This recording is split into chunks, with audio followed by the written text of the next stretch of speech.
the form of capitalist enslavement that develops in the Western hemisphere and in the Western world is categorically different than that which preceded it. It's not to say that slavery was a piece of cake in other places or in other times, but it never reached this kind of scale, this kind of brutality. It was never uniquely racialized in any other part of the world. A lot of people will point to the so-called Arab slave trade.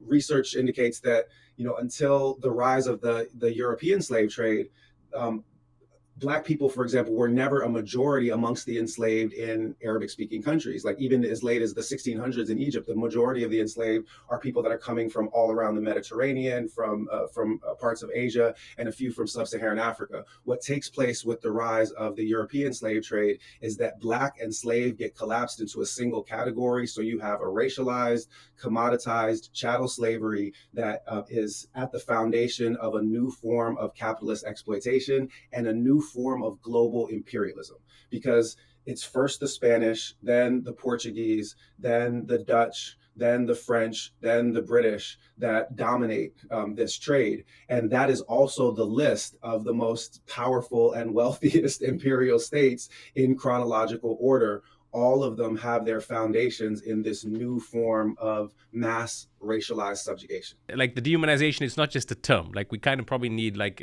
anecdotes or examples of how people were brutally, treated. How would I begin to describe the legacies of brutality? Um, I think that I would probably begin with the systematic sexual violence and systematic use of rape as a weapon of dehumanization that was undertaken by the European slave owning class. This often took place. It began in slave barracks on the West African coast, where if you go to Gorée Island now in Senegal, where I lived for many years, the apartments and the small chapel of visiting slave ship captains are literally situated on the floor above the dungeons where the enslaved were kept.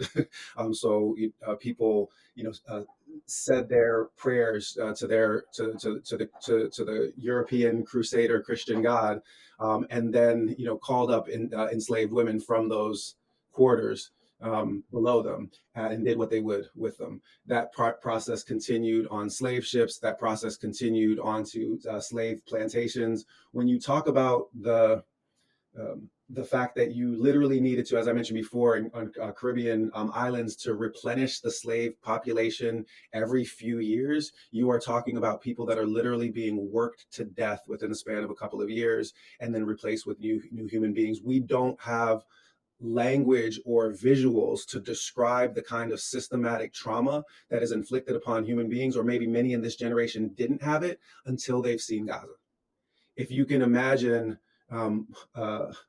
that kind of brutality being visited on a people, not for 19 months, not for 75 years, but for 4 centuries, then you are beginning to grasp the genocidal nature of European engagement with Africans over the 4 centuries that comprise the transatlantic trade.